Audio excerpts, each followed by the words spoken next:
Hello, everybody, and welcome to Game Develop Repeat. I'm your host, Chris, and today we're going to be talking about DDR or Dance Dance Revolution, a game that I actually played a lot in like the last year of middle school leading into high school. We're going to be talking about its unique controller. We're going to be talking about different like controller schemes. We're talking about full body gaming and how it's kind of like I think of it as being connected to virtual reality in some interesting ways. And we're going to be talking about gaming as a skill and some other stuff as well. Let me play that intro tune for you real quick, and then we'll get right into it.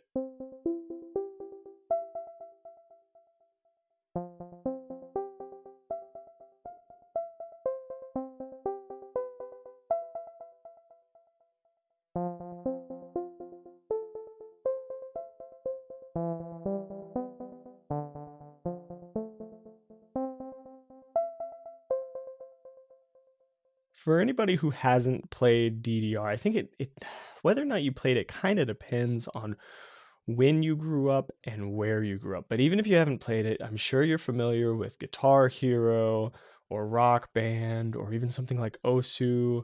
I'm sure you're familiar with some kind of rhythm game. DDR is probably the most well-known one. I played this game a ton. It was very popular in arcades, and then sometimes people would have a home setup for it. I did. I had one of those like pads, one of those thick pads for a while. At one point, I even went so far as to get a metal pad because I was playing this game a lot. And I actually, as a kid, I lost a lot of weight playing DDR. It was that big of a thing for me. Like I was playing it almost on the daily for a long time. But anyway, God, if I jump into that game now, it destroys me. One of my friends who's still to this day in very good shape used to play DDR at a very high level. We played DDR at an arcade, and he still had it. Like he was able to rip through a pretty hard level, but it completely destroyed him. It was like doing an Olympic sprint out of nowhere. Like he had to sit down, he had to rest for a while, even though this guy works out on the regular for hours at a time. Like it's like his biggest hobby is like fitness stuff. He went and played DDR and it destroyed him.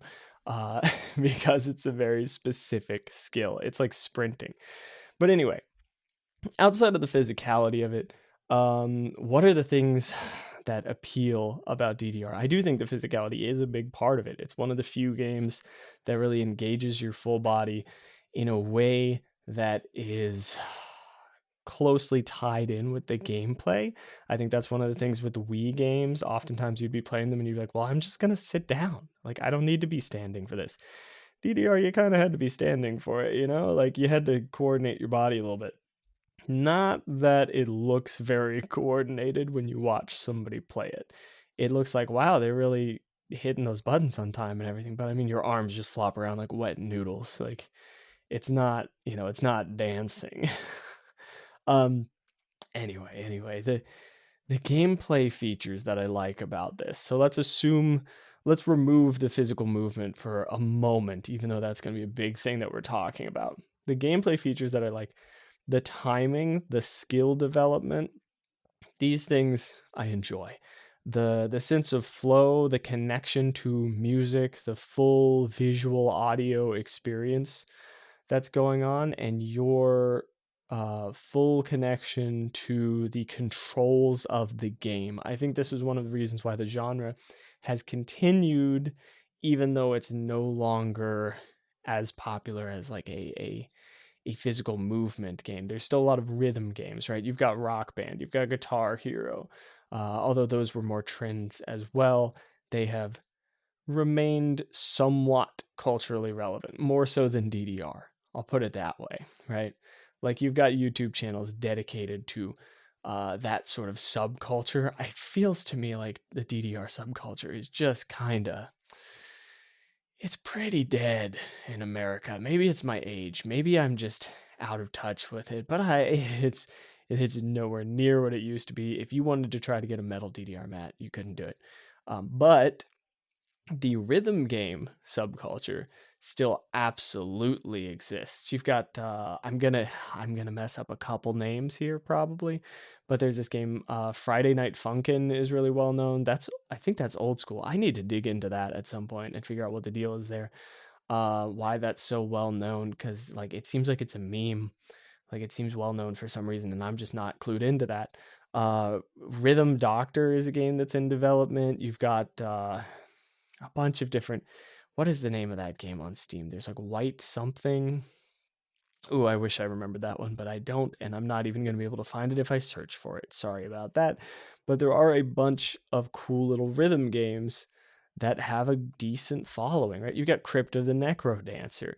You've got these rhythm mechanics that have been brought into other games, and that I think is because of this flow, this rhythmic pulse that people feel while they're playing the game, this sense of something is happening every beat and I've got to stick to that beat. It is a internal dance, right? Like if you're dancing to the beat of something, that's one thing. You may not be literally dancing to the beat of it, but your mind might be, and on some level you might be physiologically dancing to it, right? Like you might be tapping a toe or something. There might be some weird thing going on in your body where you're syncing yourself up with the rhythm of this game. I think that that is a cool way to create immersion, right? And that's one of the things I like the most about this game. As much as I love just the movement and the exhaustion and the skill development and the challenge in this game. If you listen to my Warcraft 3 episode, you probably know that I am a sucker for a challenge. I like getting after something that's really difficult within gaming. I say that, and yet I've never beaten any of the Dark Souls games. I apologize to all the Dark Souls fans. I just haven't been able to do it. I don't know. I haven't like really I haven't really sunk my teeth into it. Although Elden Ring is beautiful, and I will play more of it at some point. Now is just not the moment in my life for it. I have too many stressors in my life. I'm too focused on other difficult things right now. When I'm playing a game, I'm like, what is the most relaxing thing that I can play? Because I'm developing a lot of stuff right now, and like, I want some relaxation. I want to play a game that makes me feel like I'm getting a massage for my brain. So anyway, DDR not the game for this moment in my life. Um, but it's beautiful. It's a great flowing experience. It's a good skills challenge. There are ways to play this game or games like it. If you ever go to an arcade and you see a DDR machine, give it a try. Here's the thing. I think this is one of the sticking points of DDR is like when you initially start playing it, you're not going to get like the flow state elements of it. It's like practicing an instrument. When you initially start playing it, you're going to be like, this is kind of confusing. I don't really understand the control scheme. Okay, I do, but my body isn't like synced up to it. Um, it's kind of like, okay, you might be able to empathize with this. I have this thing where I'm so used to using an Xbox controller or a PlayStation controller. And now that I have a Nintendo Switch, a and B are flipped and X and Y are flipped, and it is a nightmare for me. My body just does not understand. So I'm playing Breath of the Wild and I'm always pressing the wrong buttons. It's so frustrating. That's kind of one of the things that's going to happen the first time I'm playing DDR. You're like, I know what these buttons are, but why am I pressing them with my feet? I'm supposed to be pressing them with my hands. And then also you're like getting used to syncing up the time. So initially it's more like you're enjoying a song and there's like a visual experience and you have some challenge. You're not going to get the flow feeling of it. But once you get past that and get into the flow of the game, which takes regular play, which is kind of an issue if you don't live right next to an arcade or if you don't have a pad at home. And you can just have one of those super thin pads. I mean, they're less responsive. It's a whole thing. Oh, that's okay. This is one of the things that killed DDR for me. I just remembered this. The delay on modern screens. I have this issue with DDR where like my family got a new TV and I couldn't play DDR anymore. Like as soon as we got a new TV, plugged it in, started trying to play, couldn't do it. The delay was horrific. I like Ugh, what a nightmare. That like killed the game for me. I think that's probably a bigger factor in the death of that game of like rhythm games on consoles than I realized. Is there was this phase where like a PS2 going into my TV was like causing this huge delay, and it was a nightmare, and it was just unplayable out of nowhere. It went from being really great, really like easy and enjoyable and flowing to being completely unplayable, laggy mess, like because the input was just completely wrong. Um, but anyway, that's a weird tangent. The point I'm trying to make with this game is the the sense of flow and the sense of this is very rewarding. Once you develop this skill, the experience in and of itself of playing this game, the like flow state that you enter, the feeling of this is smooth, this is enjoyable, I like doing this. That feeling in and of itself was very rewarding. So I really appreciated that about this series of games, and I think that's one of the big reasons why the rhythm game genre still exists and still succeeds. We're going to go into the develop section of this, and we're going to be talking a lot about how this connects to kind of my thoughts about VR, or not even thoughts, questions. I have a lot of questions about VR, and like, I think it makes a lot of sense that one of the most popular games in VR was Beat Saber, which is like a rhythm game, right? I think there's something there that I want to see explored even more and more and more. And I don't have much experience with VR. So, really, I'm only coming at this from a perspective of questions I have and curiosity that I have about the future of it. And then we're also going to talk about controller schemes and what we can learn there. So, let's just go ahead and move into that section.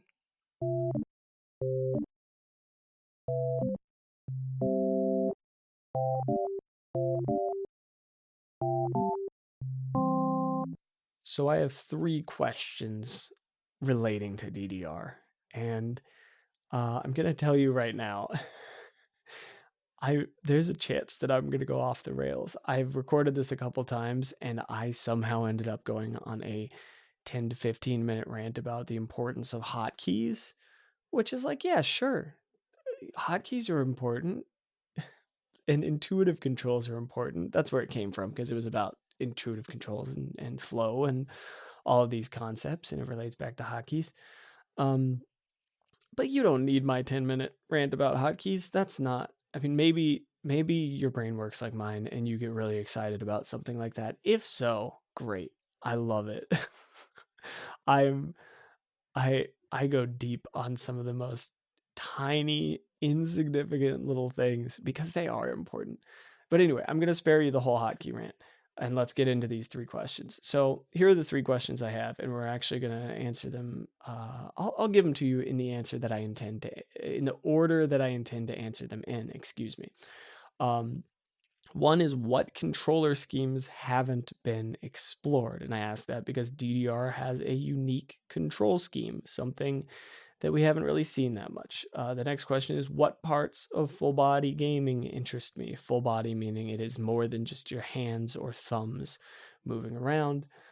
And then lastly, assuming that I always develop for gamepad and keyboard, what can I learn from DDR? I think that's important because the odds of me developing for a novel control scheme separate from gamepad and keyboard are not, so high. It could happen, but I think I should make this relatable to the average like situation for myself. Like I should make this actually useful if I'm just doing gamepad and keyboard.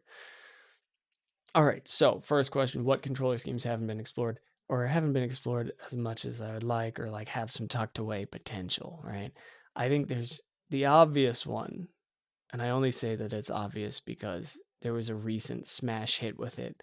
Um Actually, I guess it's not obvious. Here's the two. Here's the two that I think everybody has access to that are interesting and easy to explore. Microphones slash audio input and cameras slash visual input, right? Um, there's a game that did this thing with cameras where when you blink, the time progresses in the game. And you know what? I'm going to pause and get you the name of this game. Okay, sorry about that. The game is called, that was like a split second for you. The game is called Before Your Eyes. And every time you blink, it moves the game forward, right? That's phenomenal because it's directly, in my opinion, this is why it's so cool. It is directly connecting your body with the character you are controlling's body. That's wild. And that's just using video. I love that. I don't even know what more to say about it. I think that is such an incredible way to control a game. And the fact that somebody used this and designed a whole game around it, like, ooh, what an idea. That is, I have more praise for that concept than I could ever say. And I just love the concept so much. And unfortunately, I have not played the game because I don't have a video camera set up on my gaming PC. Um, I intend to play it at some point because man, that sounds like a cool experience. I know you can play it with just like clicking your mouse to make the time pass, and you can just click as you blink, but that's not why I want to try it. I want it to track my eyes. That's very important to me as far as the progression of that or the way the game plays. I would like to experience it that way. So that game is called Before Your Eyes. That's a cool exploration. It makes me think what else could be explored in gaming, right? Eye trackers are a big thing. What about what about a shooter where you're like, you shoot lasers out of your eyes and you control it by like blinking and you have to hold your eyes open for a certain amount of time, or like there's all this interesting stuff you could do there. Um, there's a lot going on. Like there's a lot of potential there. And I can't even wrap my head around it. That's one of the reasons why I've had to record this section of the podcast several times. There's too many cool ideas and I cannot wrap my head around them. And I'm just like throwing ideas out there left and right and left and right. But all I can say is video, eye tracking, all that good stuff, so much potential. And people are just going to have to explore all of their different wild ideas. And I would say, don't get stuck in one rut, you know? That's my feeling about exploring these different control schemes. Let's talk about audio. Let's talk about microphones as a control scheme. This, I think, I've heard of a couple games that have explored this. I don't remember names, and I don't actually remember exactly how they did it, but there have been a couple different games that explore using the microphone as a controller for like giving commands to things and so on. I think one of the things people are, one of the intuitive, like immediate ideas that you have is, oh, well, use voice recognition software for whatever, whatever, whatever. I don't like it. Not my style. I think it's too close to the issues that you run into when you're using a voice activated assistant, where it's like, oh, you didn't use the exact right command, or it misheard you, or whatever, or you have an accent, or any of these things, and it just doesn't work right. Not a fan. But and God, this is one of those hypothetical ideas that is not, it's not like reasonable, but maybe it can be reduced into something that is reasonable. Just roll with me for a second. You have a room set up where you have a microphone on every side of you. You have one to the left, to the front, to the right, and behind you. And you use those microphones to track your commands. Maybe it's your movement, maybe it's your behavior. Maybe this is a horror game and the enemy tracks your position based on the sounds coming from those microphones. And obviously this is a pretty intense setup, and there's a lot of flaws with this immediately, right? There's like all these problems with like ambient noise and do you have neighbors and all this stuff. Like it's just not feasible. But as a thought experiment, there's a control scheme here. And then, can we reduce this down to like, you have a microphone on your desk that detects where you're tapping on the desk. Like maybe you have one of those physical mics that detects like vibrations, and that's more expensive, so maybe that's an issue too. But like, can you use a microphone to detect tapping on a surface, the volume of that tap and where you're tapping it? Can you make like a wall or a desk or something into a control surface by using a microphone? And then how can you map the game to that? Can you combine this? This is me getting very wild. Can you combine this with a projector and project the game onto a surface, which you then control directly by tapping the surface, and then your your microphone or camera detects where you're tapping or detects like the heat from your hand or whatever, and you control the battlefield in that way, or the characters in that way, or the tabletop, whatever. That is clearly a unaffordable, like deranged idea that's way out there, but we gotta explore these things, right? We gotta think about it, because then maybe we can narrow it down even further and find a way that is practical and that everybody already has. Touch screens. I'm going a little long on this. This is the last point on this topic, and then we're going to move on because this is getting real close to my hotkey rant. Touch screens, there's probably a lot of potential for exploration in touchscreens that hasn't been done. I don't do much gaming on touchscreens, but my feeling is there's probably a lot that could be explored, and just because it would need its own specific UI, right? Maybe you use gestural commands like you did in black and white with the mouse. That makes a lot more sense on a touchscreen than it does with a mouse, because you have more direct visual feedback and control. That's the idea with touchscreens. Let's move on. I went on way too long with that. What parts of full body gaming interest me? This connects back to the before your eyes thing. This concept of connecting directly to the character that you're playing. That's what interests me about it. This is actually one of the ideas why I'm not so aggressive about VR. I'm not so excited about VR because it doesn't look to me yet like it's a full body connection. I've yet to see it be like, I think it's the legs that are the problem. I've yet to see it be something where your movement through the space feels like you are walking through the space. And for me personally, that's extremely important. I like walking a lot. I like hiking a lot. So when VR is like the movement is controlled by just like moving around, I'm like, okay, like I get there's a lot of really cool immersive elements to this, and I need to try it at some point, but it's super expensive, so I'm not about to drop the money on that. That ain't affordable at this point in my life. So yeah, what I'm getting at here is like, just because of my specific interests with immersion, to me, if the leg movement isn't that immersive, that's actually a big holdback for me. If I'm not walking around with my own legs, it doesn't feel like VR. It just feels like a different like screen thing to me, like conceptually, right? I've done one VR thing before with like a phone in front of my eyes on like one of those little cardboard boxes thing. It was cool. I liked it. I want to try more. I want to try Beat Saber. Beat Saber, I think, is probably amazing. I really want to try that.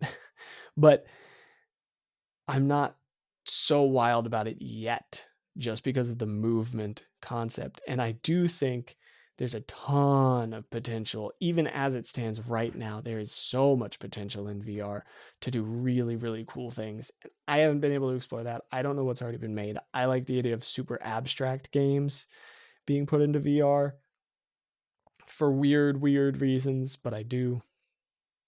Let's move forward with this. Oh, by the way, sorry, real quick. Classic me. Let's move forward. Oh, wait, one more thought. VR is not the only thing that to me counts as full body gaming. Full body gaming would be anything that is connecting your body to the game more directly. Like that moves towards full body gaming for me, right? This idea of you're not just moving your fingers, you're moving a part of your body. You're getting a hand controlling everything, right? Which is why VR is like the best example of it at the moment. But um yeah, and it also it interests me because the more you're engaging your body in the game, like the larger movements you're doing, the more you're going to connect with it, I think. We could talk about the Wii as well, but we're not going to, because I think the only point to make there is you can just sit on the couch and wiggle your wrist. So like it's not really uh like you don't have to stand, you don't have to swing your whole arm. In fact, sometimes swinging your whole arm confuses it. It's a whole thing. Let's move forward. I do like the Wii, by the way. It's a good console. I'm just saying it doesn't quite hit the mark in what I'm talking about. It's still a really cool experiment though. Still love it. Uh, okay, last and most important one. Assuming I always develop for gamepad and keyboard, what can DDR teach me? I think the biggest thing it can teach me is just pay attention to flow. Make sure that your oh no, hotkeys. Make sure that your hotkeys are solid and intuitive and invite the player to become immersed in the game. I think you should give them options too. I think that's huge. I'm saying this. I'm not sure whether or not I'm going to give hotkey rebind options on my first game just because its scope is getting out of hand. And I really should, and I want to, and I got to see how difficult it is to integrate that. But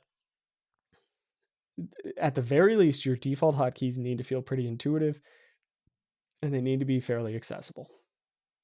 I also think that it needs to be highly responsive. I think that's a very satisfying part of DDR is the quick responsiveness. And I think that it needs to connect you with whatever is going on with the game. I think the power of a control scheme, the power of what keys you are pressing cannot be overstated. It is so important, and it used to be, I don't know if it still is, but it used to be so overlooked. I remember playing freaking Mech Warrior Mercenaries. The hotkeys in Mech Warrior Mercenaries back in the day were, and I'm so sorry to any developer who worked on that. And like they're listening to this, but I don't mean to throw any shade at you. It's just it was back then. We didn't know, and that game was honestly designed for a different control scheme. It wasn't meant to be played on a keyboard. It was meant to be played with a joystick, and like it was great. The game is phenomenal. Like, oh my god, one of my favorite games. So good. But the keyboard hotkeys were a nightmare. They made the game so unplayably confusing for me. I had no idea what I was doing. My brother, thank God, redid the hotkeys. This is probably why I'm so passionate about hotkeys. Is my brother kept redoing them when we were kids, and every time he redid them, he made them amazing. It went from like the worst hotkeys ever that made me unable to approach the game and unable to play it to like, oh, this is intuitive and makes perfect sense and is not a problem at all. I can just jump in, play it, easy peasy. That's huge. And that's the takeaway. If you design, I ended up ranting about hotkeys anyway. I'm just keeping it. If you design your hotkeys, if you design your controls to be intuitive, easy to understand, and conceptually easy to grasp and memorize, don't base it on the spellings of things, like make it make sense and make it easy to learn and really quick to grasp. And it will just it will make the game so much easier to play and so much more accessible. Bad hotkeys have ruined so many experiences for me, and rebindable hotkeys have saved those experiences for me. And oh god, now I really need to include rebindable hotkeys in my game. I hope that feature is not too difficult to implement. I gotta like add that to the list, but I already locked in my scope. Okay, whatever. I'm gonna think about that more. I'm not guaranteeing rebindable hotkeys because it is a straightforward platformer and it is going to be extremely cheap when I release it. It's going to be like 99 cents. So we're going to do what we can do. We'll find out. Speaking of, real quick on my development, and thank you for getting this far. I feel like I've been a little all over the place this episode, so I just want to say thank you for going on this little journey with me as I rant about hotkeys and virtual reality and whatever else. But my game development this week has been going. It's been going all right. I've gotten a few sound effects integrated. I've got like a little walking sound for my little soot blob. It's kind of like a little blobby kind of. It's a little gross, like a little sticky kind of watery sound when he's bouncing around. I might edit it some more. I've got a sound for him doing a high jump, which is which is cool. I like that sound. And I say a sound, it's a mix of sounds, right? It's actually kind of like a blending thing so that it's much more shuffled and less repetitive. And I integrated a very simple looping song. I also had one of my siblings play test, and he gave me a lot of ideas, a lot of good ideas, including one control scheme problem that I have in the game to fix. So there's a lot of good stuff happening there. It did feel like a slow week development wise, but I think the stuff I got done is valuable, and it feels like a game now. Like when I'm playing it, because it's got a song in it and it's got sound effects and it's got like art. When I'm playing it now, I'm like, oh man, this is a game. It's got some wild bugs that I've got to fix. The pause menu, while it's functional, has some really unintuitive control issues. Like the pause menu needs fixed. There's a lot of stuff going on there that I'll have to work on, but it's feeling like a game. That's so exciting. I can't tell you how exciting that is. I don't have the words for it. But anyway, that's everything about development. That's everything about DDR. Let's move into the last section and wrap this up because I'm going a little long today. And we'll just have our little sustainability tip for the week.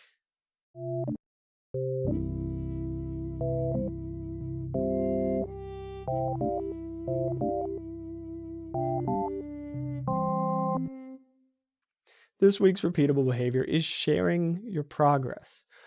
I have a few thoughts about this that are, I think, important distinctions. I don't think you want to be constantly sharing everything you're doing necessarily. I also don't think you want to be hiding everything you're doing. I think it's important to kind of, well, that's for me, right? It's going to be very individual. I think it's important to gauge how you're feeling internally and how people are going to interact with what you share with them and how that's going to affect you and how it's going to affect your project. If you're in a place where you are looking for feedback and you're looking for specifics and you're looking for recommendations and whatnot, share your project or whatever you're working on with somebody who has a mindset where they can give you that kind of feedback in a way that you are comfortable accepting, right? If you're in a place where you just want to show somebody this cool thing you're working on, don't show it to the hypercritical person who's always going to give you feedback. That person's extremely valuable, in my opinion. That is a great person to have on your side. The hypercritical person, amazing, beautiful. You want somebody to give you a couple bug testing runs. You want somebody to tell you your controls need a little work. You want somebody to tell you that your graphics are looking a little wonky. Just show your game to that person, just watch them play and just get their comments. You will learn a lot. But you got to be ready for it. If you're looking for a gold star, and I mean that in the best way, I think it's super valuable to have somebody who just puts a gold star on your project and slaps it on the fridge. And I'm not even kidding. That is exactly what I want sometimes. Some days I'm like, I want to show someone this project and I just want them to say, good job, slap a gold star, put it on the fridge and be like, look at this cool thing you made. Good for you. Great job, buddy. There's that person and there's the hypercritical. And sometimes you got somebody who does both. If you got somebody who's capable of either one, just preface it, right? Just be like, hey, I want to share this project I'm working on with you. It is not anywhere near complete. I have a whole big vision for it. I'm not sharing it because it's in a place for feedback. I know I'm nowhere near release. I'm sharing it because I'm excited about what I'm doing and I just want to show somebody. In fact, you can even go as far as to be like, I'd prefer not to get any feedback. I just want to show it to you because I'm excited about it. And I just want to share my excitement and share my passion with somebody. Like, imagine somebody says that to you. What a flattering thing, first off, on some level. It depends on your relationship, right? Whatever. But yeah, okay. I think I've made my point here. It's beautiful to share what you're creating. It's a vulnerable thing. It's difficult. It's simple. It's difficult. Everything in everything is everything that's simple and really valuable to do is just difficult. It's such a thing, right? Like there are so many things in life that are so easy, not easy, so simple. Everything about game development is just like a ton of simple things smashed together to become extremely complicated. But if you break it down, everything is simple. It's all simple. It's just it's just so compressed that we have trouble seeing how simple it is. And then each one of those little simple things is really difficult, right? Like it's yeah. It's simple, but it's hard. That's game development. And that goes for sharing your work too. But I do hope that you share your stuff. And you know what? If you want to share your stuff and you don't know who to share it to, feel free to pop in the Discord, show us what you're developing. Send me a message on the Discord and show me what you're developing. Let me know if you want. You know what? I'm probably not going to be able to give a bunch of people feedback, but if you just want to show it to somebody just because you're excited about it, feel free to pop in and share it. Right? Boom. There's somebody you can show it to. I think it's more impactful and valuable in a lot of ways to share it with somebody that you're close to. I think I would encourage you to do that if you're in the place to share a project. If you even have a project to share, you know, if you don't, whatever, man. It doesn't matter. But this is your invitation to, if you want to start working on something, this week is a great time to get out there, have some fun with it, make something you enjoy making, and yeah, just have a good time with it. That's the goal, right? And once you're ready, put it out there, show it to a couple people. That's everything I got for you this week. Like I just said, have fun with it, enjoy yourself, and I will see you in the next one.